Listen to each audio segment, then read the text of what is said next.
Daqui pra frente.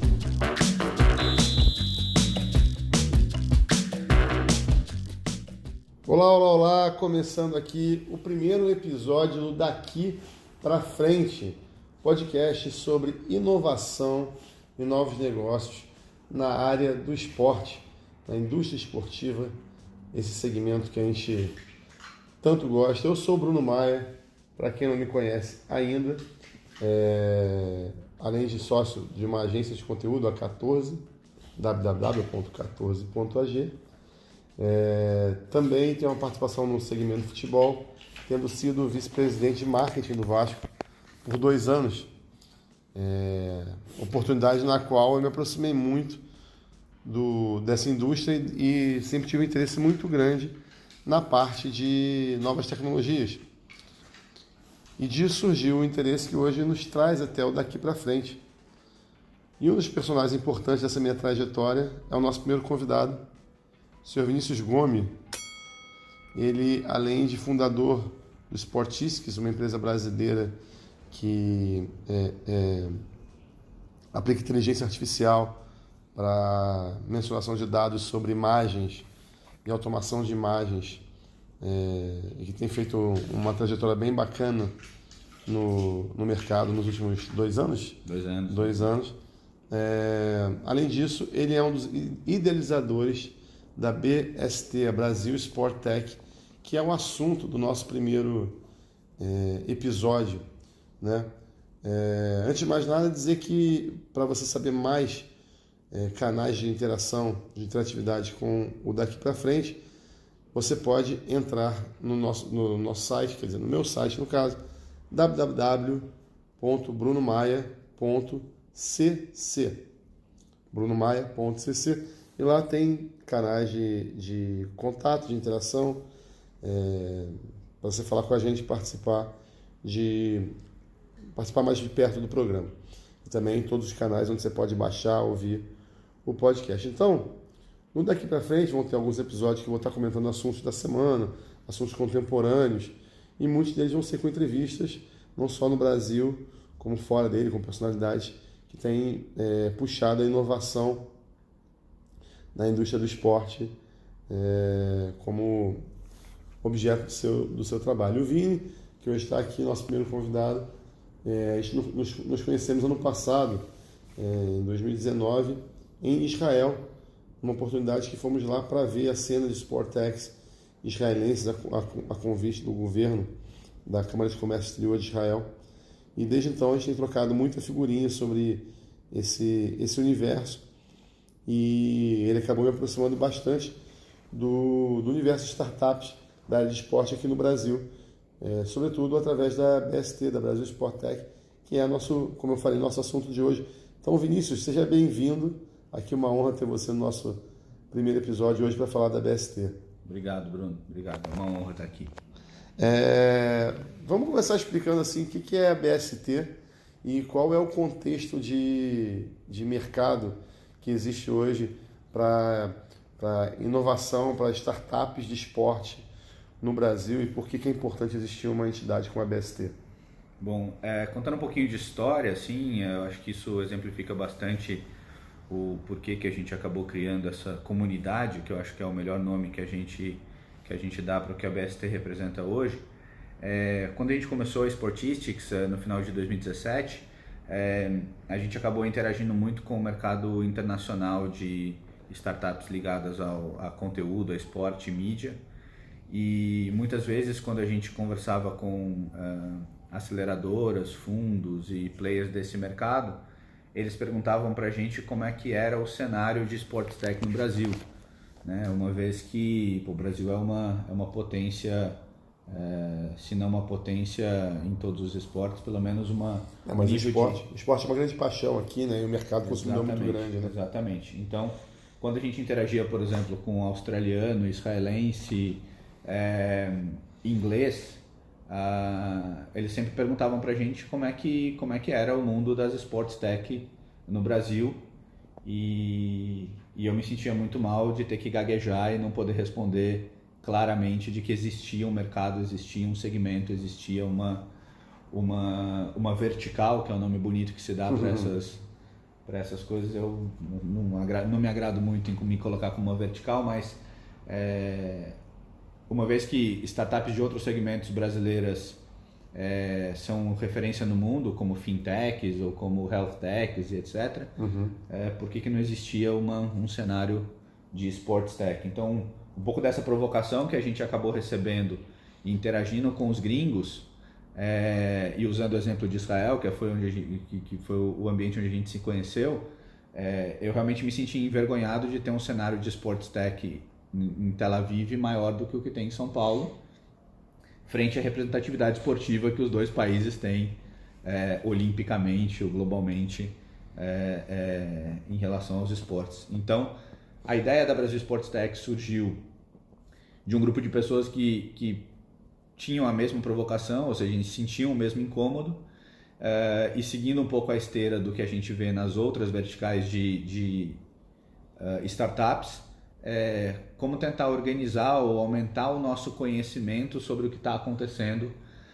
em iniciativas tecnológicas ou inovadoras que interagem com o mercado esportivo de certa forma. Então foi nesse contexto que essa comunidade que a gente chamou de Brasil Sports Tech surgiu no início de 2019, né? E vai completar um ano agora em março. Pois é, vocês estão agora, e até um dos motivos dessa nossa conversa, lançando o primeiro estudo de cenário de Sport Techs no Brasil, né? E está sendo lançado agora, no mês de março de 2020. E eu queria que você comentasse um pouquinho o que esse estudo revelou, o que é esse cenário, na sua opinião, hoje das Sport Techs no Brasil, na sua opinião, e no que o relatório vem apresentar aí também. Perfeito. Bom, era uma das diretrizes que a gente tinha desde o início da comunidade, né, que era como prover mais informação tanto para o mercado esportivo quanto para o mercado de tecnologia, mas principalmente para os potenciais investidores desse mercado, que tivessem qualidade de dados e qualidade de informações que pudessem ser utilizados em ferramentas de decisão dentro desse contexto. Então esse relatório dos marcos desse projeto que a gente iniciou um ano atrás, em parceria com a Liga Ventures, que é uma aceleradora super reconhecida aqui no Brasil, que a gente admira bastante, e a Supera, que ajudou a produzir esse estudo, que ajudou a capturar as informações. Eu acho que os dois highlights interessantes desse estudo, que vai ser detalhado num evento que todos estão convidados no dia 17 de março no Museu do Futebol, que, primeiro, tem muitas iniciativas interessantes espalhadas pelo Brasil. A gente ainda tem uma dificuldade muito grande, se a gente for ser um pouquinho mais pragmático com o conceito de startups, em termos de escalabilidade, de potencial de crescimento global e etc., de identificar essas iniciativas como a gente vê em alguns outros segmentos. Mas o que é mais revelador, eu acho, é que nós ainda estamos no estágio de tentar aglutinar mais essas iniciativas para elas ganharem mais potência. Então, tem muita iniciativa isolada no Nordeste do país, no Sul do país, principalmente Santa Catarina e no Rio Grande do Sul. Obviamente, no eixo Rio-São Paulo e em Minas Gerais, que tem uma potência grande voltada à tecnologia, também aparecem, mas ainda é pouco cooperativo e o fluxo de informação dentro do próprio segmento ainda é muito truncado. Então, eu acho que esse estudo e o que a gente está tentando fazer com a Brasil Sports Tech nesse conceito de comunidade revela que a gente ainda precisa estar um pouco mais organizado para que esse segmento tenha mais potência vis-à-vis as necessidades que o esporte tem de se renovar. E, cara, quem é que hoje em dia está montando Sport Tech no Brasil? Qual o perfil das pessoas? E que, se você tem um perfil ainda de que tipo de, não só de profissional, mas de conhecimento tem faltado ainda, seja porque ainda é muito nicho, porque ainda não teve capacidade de atrair tanta gente assim, para que ajude a acelerar os resultados dessas empresas no Brasil. Bom, olhando principalmente para as startups que interagem com a Sportistics, né? Que tem algumas características um pouco mais maduras, vamos dizer, em termos de negócios, eu acho que as startups que de fato estão despontando têm uma pegada dos seus fundadores e dos seus executivos com background de business, né? Então, eu acho que aquelas que estão conseguindo se destacar nesse mercado, de certa forma, tem dentro do teu conjunto de fundadores pessoas ligadas ao segmento de business. Quando a gente olha para o universo todo de startups que foram mapeadas nesse estudo e em mais algumas outras redes que a gente tenta interagir, ainda tem muitas iniciativas, que eu não vou chamar de startups para ser bem rígido com o conceito, que estão muito atreladas às necessidades do dia a dia do esporte, sabe? Uhum. Então, é locação de quadra, é substituição de gramado, é material esportivo, é captura de patrocínio, né? Ainda no modelo muito baseado... Não tanto de inovação, exato, né? Não tem inovação, exatamente. Né? Ainda muito baseado no o problema do passado ainda é meu problema agora, né? Uhum.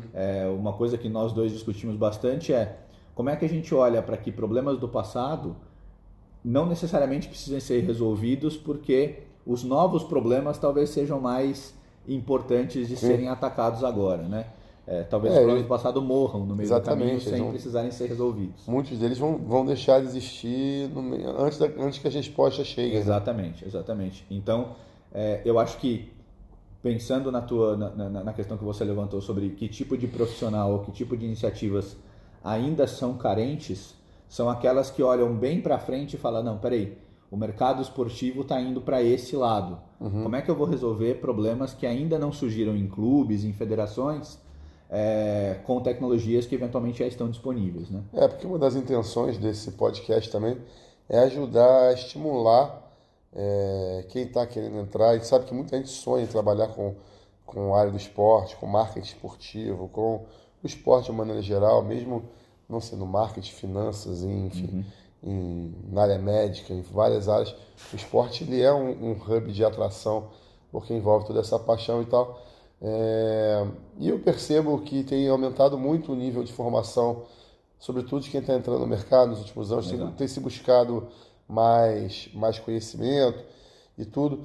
E fico pensando assim, como que a gente fala para essa galera de que, em vez de entrar para pensar nesses problemas que já estão velhos, eles podem ajudar a acelerar. Eu costumo dizer que na minha opinião, a gente está diante dos anos dourados da transformação do esporte, acho, da próxima década. Eu realmente acredito que depois dessa década de 20 que se inicia agora, a gente vai sair dela com o esporte sendo outra coisa em todas as frentes. Então, como é que a gente fala para essa galera que vale a pena investir em algo que ainda não está maduro, mas que vai ser a realidade da carreira deles? E aí era nesse sentido da pergunta, né? Como é que a gente pode falar para essa galera que tem coisa para fazer e que tipo de problema hoje em dia eles poderiam estar ajudando a resolver? Claro. O que você acha? Claro. Bom, eu acho que a primeira coisa que muda bastante nessa linha, e aí eu vou me permitir fazer as colocações talvez um pouco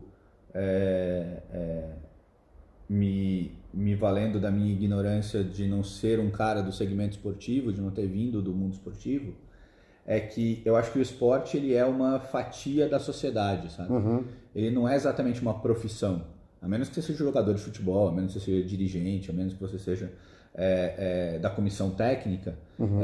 O esporte ele é um cluster da economia, um cluster da sociedade, né? Então, todas as profissões, eventualmente, podem interagir com o esporte, e eu acho que talvez essa seja a maior mudança de conceito que a gente tenha visto nos últimos anos. Então,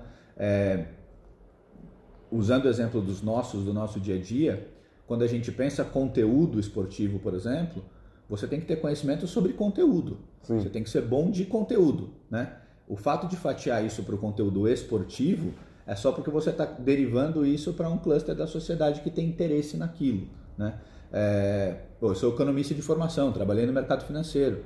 Os nossos conhecimentos lá de economia, gestão e etc. são úteis para o segmento esportivo, porque o segmento esportivo foi uma escolha nossa de implementar os nossos skills, os nossos conhecimentos num determinado segmento da economia que a gente escolheu. E assim, te interrompendo, mas uma coisa que é importante também para quem está entrando e que eventualmente vem movido pela paixão, e óbvio que a paixão não precisa ser desplugada disso, mas é a compreensão econômica, como você falou, né? O esporte é um segmento econômico. Existem números que indicam que só o futebol movimenta 0,9%, quase 1% do PIB do país inteiro. Então, assim como a área médica, educação, economia e tal, o esporte é uma indústria, né? Com potencial econômico. É muito importante, eu sempre falo isso para a galera que está começando, entrando, tentar entender como o dinheiro circula. Isso vai fazer você ser um profissional melhor em qualquer área que você vá. Então, você pode ser um cara de conteúdo, um cara de médico, você pode ser o que quer que você escolha fazer nisso. Mas é sempre muito importante você entender o flow da indústria e qual é a lógica que faz o dinheiro circular. Você tem de se tornar um profissional em qualquer uma das frentes melhor, né? Então, ter orgulho assim de saber que você está numa indústria forte. Até quando você for falar, quem está começando a falar com o pai e com a mãe, assim, cara, isso é um lugar para se estar, sim, que tem um potencial muito grande. Buscar essa informação ajuda a dar segurança, até para se desenvolver também. E é isso. E no final das contas, o lance é que nós temos que nos preparar para sermos bons e ponto. Né? Sim, é isso aí. Então não é bom para o esporte. A gente tem que ser bom. A gente tem que se dedicar a aprender, a melhorar. E amanhã você pode estar em outra indústria também. E eventualmente, de novo, a gente muda de opinião, a gente muda de vontade ao longo do tempo. Então é absolutamente normal. Mas eu acho que a ideia de que trabalhar no esporte, a gente tem interagido muito com muitos níveis diferentes do esporte, né? E muitas vezes parece que não é tratado com profissionalismo uma série de segmentos do esporte por uma inércia do que vem acontecendo, né? Então, assim, é quase que pedir um favor, pedir um patrocínio, né? É quase que pedir um patrocínio, que já é um negócio meio bizarro, né? Tem uma função econômica de ir lá e ter um anunciante, ter um patrocinador, ou ter um fornecedor de material esportivo, ou ter... esse tratamento não profissional meio marginalizado se reflete no ambiente todo, ou no ecossistema todo do sistema esportivo, né? Então, se você não lida com profissionalismo, a hora que você vai lá e estrutura um contrato de patrocínio, um contrato comercial, um contrato de trabalho, né? Os números de atletas profissionais, de fato, com carteira assinada dentro do sistema esportivo é ridículo. Baixíssimo. Né? Então, se você não trata nenhuma dessas coisas com o nível de profissionalismo que merece, é difícil você entender que isso é um segmento econômico de fato, que isso é um segmento social de fato. Né? Existe a hipótese hoje de você trabalhar num banco sem carteira assinada de fato? Não existe. Né? Existe a possibilidade de você ser médico do sistema público de saúde sem concurso, né? Sem equipamento, sem qualificação. Então, por que no segmento esportivo tem que ser diferente? Não deveria ser. Né? Então, voltando para o papo de tecnologia, eu acho que a grande vantagem, e foi um dos motivos pelos quais a gente escolheu a tecnologia como uma forma de interagir com o mercado, é que tudo que a gente ouve sobre o mercado de entretenimento esportivo no Brasil é atrasado, o mercado de competições no Brasil é atrasado, né? A gente está há 30 anos de fazer alguma coisa em termos de conteúdo e entretenimento, como faz a NFL, a Premier League. Na minha opinião, a tecnologia é o que pode transformar esse atraso de 30 anos em 3 meses. Sim. Literalmente. Tecnologia não tem barreira, tecnologia não tem barreira geográfica, conhecimento não tem barreira geográfica. Hoje em dia, várias das tecnologias são replicáveis ou são ajustáveis às realidades de bolso, de infraestrutura, de localização. Então, eu acho que sim, tecnologia pode fazer com que o mercado esportivo ou a indústria do esporte, como você mesmo falou, passe a se comportar como qualquer segmento da economia de alta performance ou de alta impacto na sociedade. Mas vamos voltar aqui no ABST e nesse relatório, claro, que no dia 17 vai sair.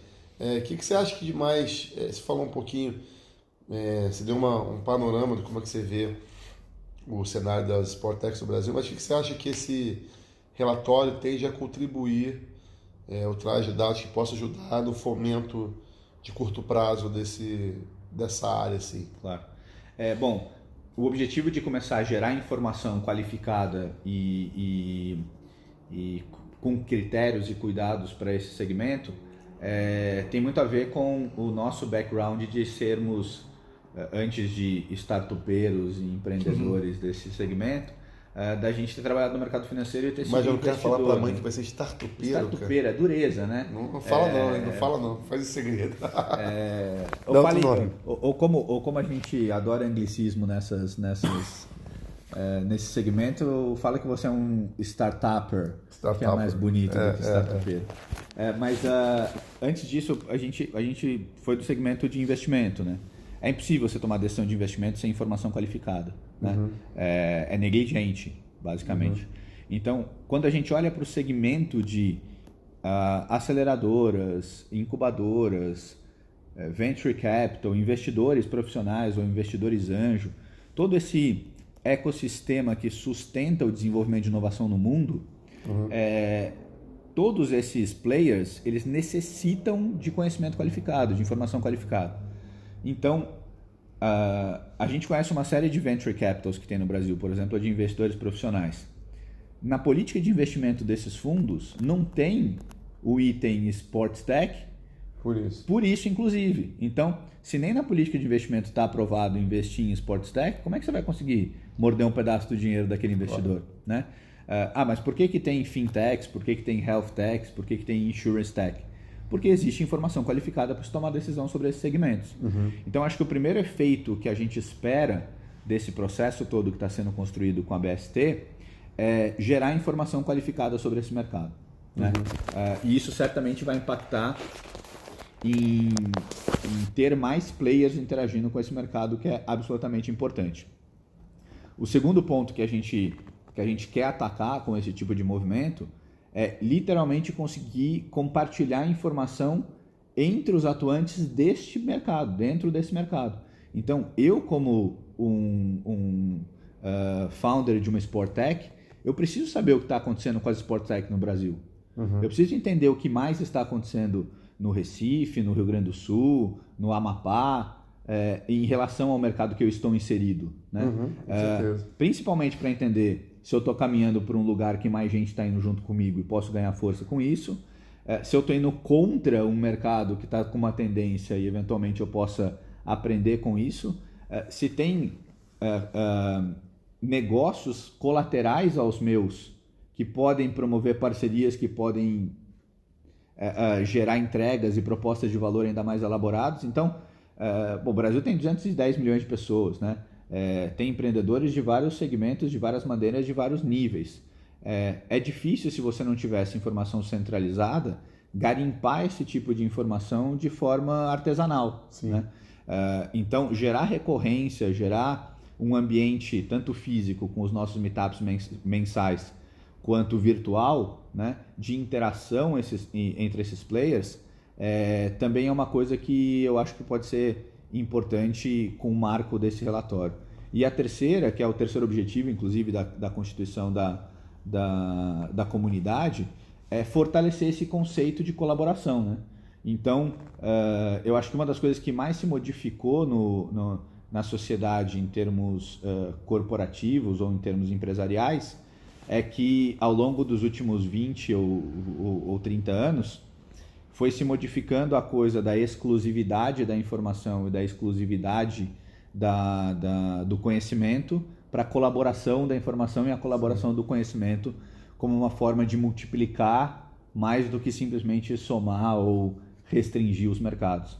Então, eu acho que a comunidade, como sendo um ponto focal de networking, de troca de figurinhas sobre recursos, sobre profissionais, sobre investidores, sobre relacionamento, eu acho que é um marco também muito importante sobre o que a gente está querendo construir dentro da Brasil Sports Tech. E dentro dessa colaboração, colabora um pouquinho com quem ainda está de fora, ou pensando que possa entrar nisso, querendo pensar em inovação. O que você, com os seus 2 anos de mercado, percebe que são as necessidades mais urgentes os segmentos onde a inovação pode atuar mais rapidamente, gerar efeito na indústria aqui no Brasil?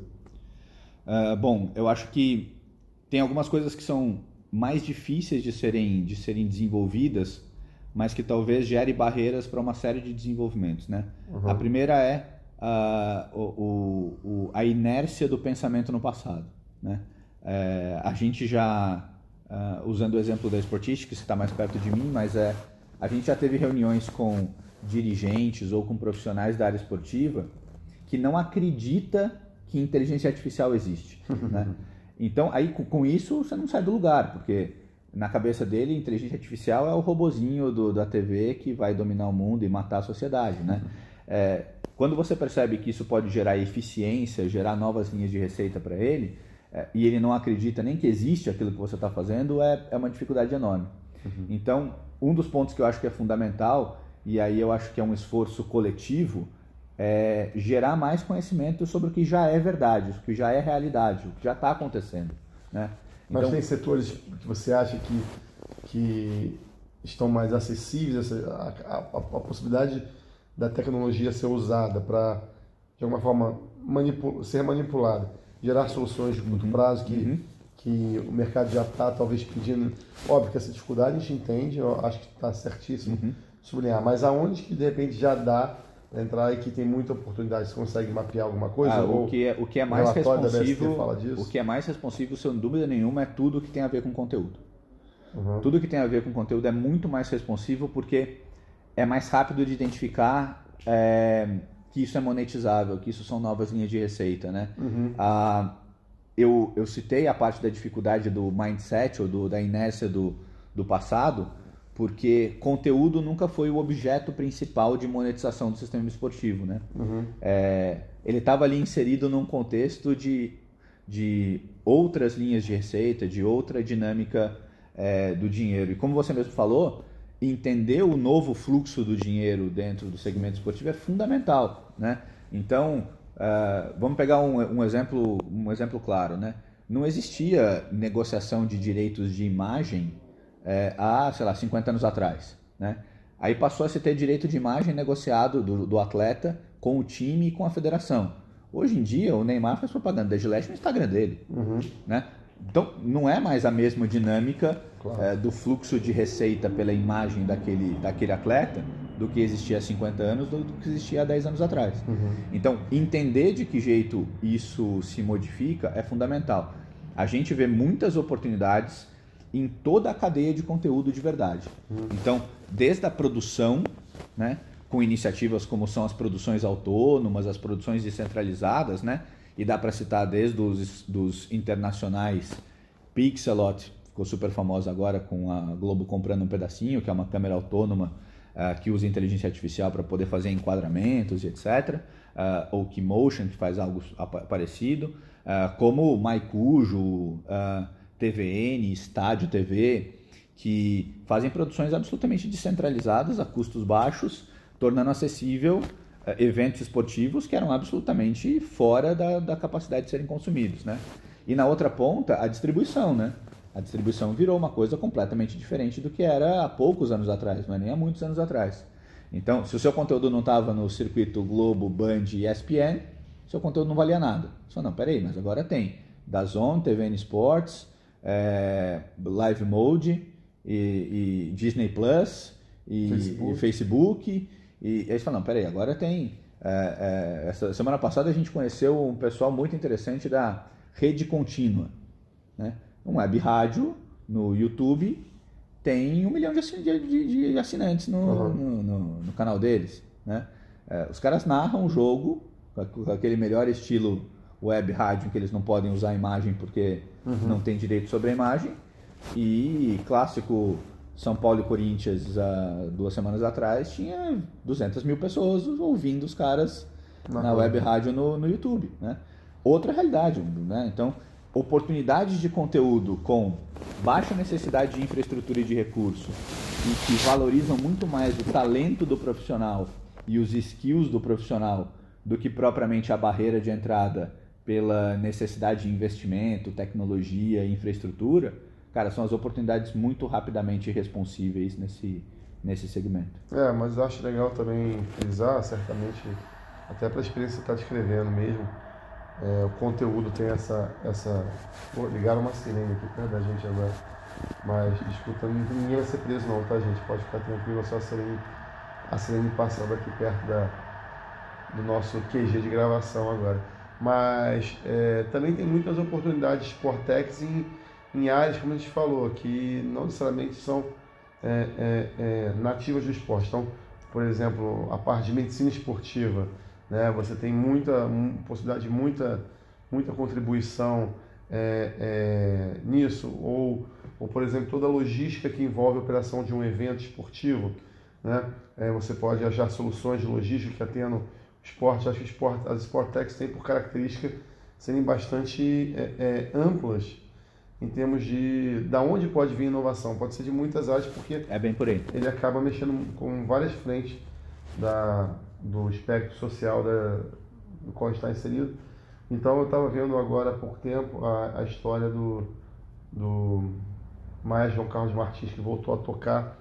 Fantástico aquilo, né? E você tem, ele, enfim, tinha, para quem não sabe, de maiores pianistas da história do país, tinha perdido a sensibilidade, a capacidade de tocar piano com mais de, rapaz, agora sim ficou forte, com mais de 2 dedos, e se aposentou por isso. E um inventor mesmo, né, do interior de São Paulo, vendo o cara, vendo os vídeos dele no YouTube, foi estudando a mão dele e começou a usar uns modelos, uns moldes dele lá para fazer simulações de como poderia interferir na mão dele, e conseguiu criar uma luva que devolveu o movimento de mão do cara.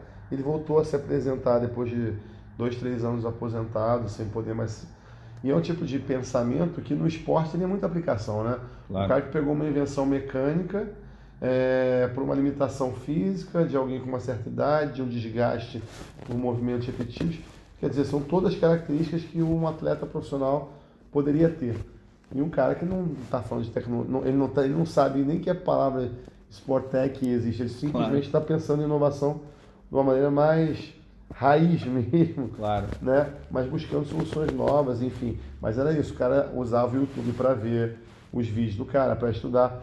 E aí, para a gente também caminhar, eu queria saber o que você acha, se você tem recomendação de fontes onde as pessoas podem buscar informação sobre inovação que você acha válidos, sobretudo para quem está querendo começar a entender um pouquinho disso, além do relatório da BST, evidentemente. Claro. Eu acho que você colocou uma componente muito interessante, até para a gente poder tentar esclarecer conceitualmente aqui.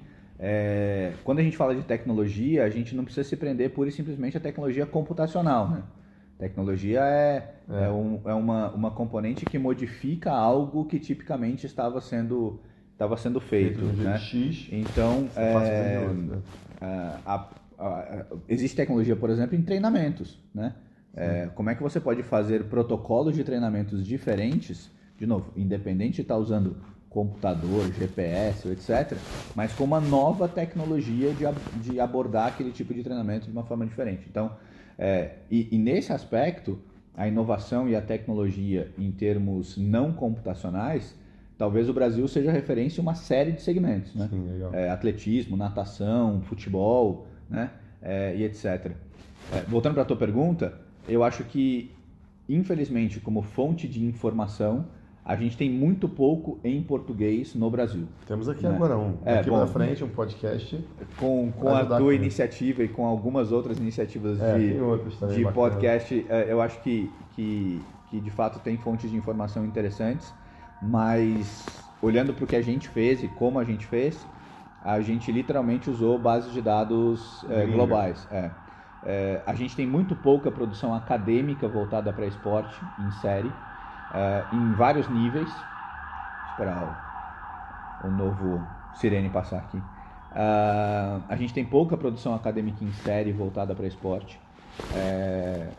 Tem muito concentrado na UFMG, na Unicamp, um pouco na UFRJ, mas saem 2, 3 artigos por ano, né? A gente, por exemplo, na Sportistics se alimentou muito de white papers produzidos pela NFL. Uhum. uma liga esportiva organizada que relata os seus cases e deixa disponível para quem quiser estudar sobre aquilo. Mas eu acho legal frisar, mas existem algumas consultorias, a KPMG tem reportes sobre a indústria do esporte. Do esporte e entretenimento. Latam, né, produzido pela a Pricewaterhouse, tem um produzido pela Price chilena, que é muito, muito bom. Não é em português, é em inglês, mas é produzido recorrentemente. Eu gosto muito do Sports Pro a Mídia, também um website que fala muito de... Tem o Sportec X, que também produz relatórios interessantes, principalmente de mapeamento de Sports Tech no mundo. Mas se a gente pudesse regionalizar, obviamente tem muito conteúdo nos Estados Unidos e principalmente ligado aos esportes americanos ou à tendência dos esportes americanos. Então, recentemente tem saído muita coisa sobre a MLS, porque de fato tem a Liga de Futebol nos Estados Unidos, futebol soccer, né? O nosso futebol, não o futebol americano, que é muito interessante de identificar. Na Inglaterra tem uma produção contínua de conteúdo de vários segmentos dentro do segmento esportivo, tanto em termos acadêmicos quanto mídia, medicina, treinamento e etc. E a gente se conheceu em Israel não por acaso, né? Future Sports, que é esse evento que acontece anualmente lá. Bianualmente, né? Bianualmente. É um exemplo de que Israel, por exemplo, quer se posicionar como um polo importante de Sports Tech no mundo. Tem algumas iniciativas interessantes relacionadas a big companies de tecnologia. Então, a IBM tem um acervo muito interessante sobre cases relacionados a esporte. O principal exemplo que eles utilizam, os dois principais exemplos que eles utilizam, é o trabalho que eles fizeram no Atlanta Falcons, tanto com protocolos de treinamento para o time, quanto o Smart Stadium, que eles transformaram lá. Tem disso no YouTube. Espetacular. IBM. Pouco replicável no resto do mundo, né? Porque tem condições muito específicas. E o outro que serviu de inspiração, inclusive, para a gente, para um dos produtos que a gente desenvolveu na Sportistics, que é o case de produção autônoma de highlights para o torneio de Wimbledon. Que eles usaram um protocolo de reconhecimento de áudio, etc. É um case interessante da IBM também. Outro que produz muita coisa sobre esporte desses big names é a Microsoft. A Microsoft tem uma parceria com a La Liga, né, no Global Sports Innovation Center, que fica na Espanha, e acabou fomentando na Espanha uma série de outras iniciativas, como o Barça Innovation Hub. Em Valência vai ter agora um hub de Sports Tech que deve ser inaugurado no segundo semestre desse ano. Então, eu acho que esse mundo das Sport Techs, ele segue várias tendências, né? Então, no momento em que você cria uma tendência, é fácil imaginar que depois de 3 ou 6 meses tem uma centena de iniciativas sendo geradas em vários lugares do mundo. Para a gente terminar, fala um pouquinho então para como é que as pessoas podem acessar esse relatório da BST, os canais da BST, para quem quiser acompanhar. Depois a gente vai chamar o Vini aqui para falar um pouco mais da experiência dele à frente do Sportistics, que é a startup que ele já mencionou e que ele toca, que eu acho que vale uma conversa mais profunda sobre inteligência artificial e negócio nessa área.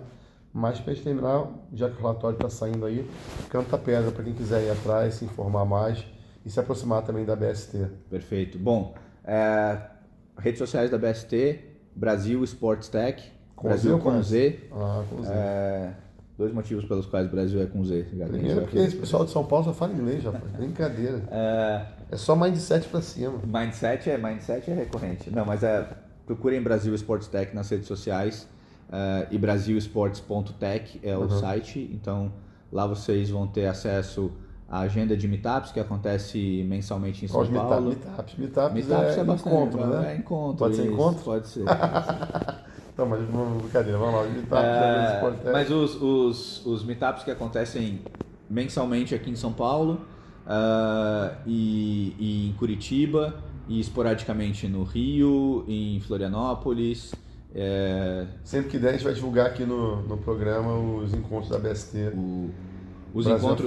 Os encontros acabam marcando essa recorrência que a gente acha importante de ter um fórum organizado para discutir assuntos relacionados à tecnologia no esporte.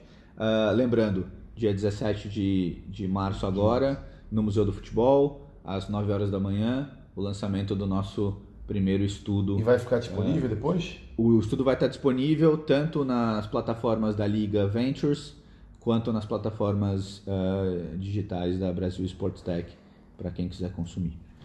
Maravilha, que honra. Primeiro programa em grande estilo aqui, Vinícius Gomes, idealizador da Brasil Sport Tech, dando início a essa trajetória do daqui para frente, esse podcast que vai estar sempre mirando inovação, formação de talentos, formação de gente para o mercado de inovação no Brasil, sobretudo na indústria do esporte. Acompanhem aqui e divulguem, é fundamental um podcast iniciante como esse, contar com a divulgação de vocês. O Vini vai divulgar isso aqui, rapaz, já vai ser hit total essa história. Não trouxe ele aqui à toa, não. Já estamos aqui economizando dinheiro de propaganda só de trazer o Vini. Então, sigam nossos canais, as plataformas onde o programa está disponível. Para mais informações, www.brunomaia.cc, onde vão ter mais detalhes de canais para interagir com esse projeto aqui. Tá bom? Vinícius, muito obrigado. Valeu. Grande abraço. Obrigado, pessoal. gente. Até a próxima.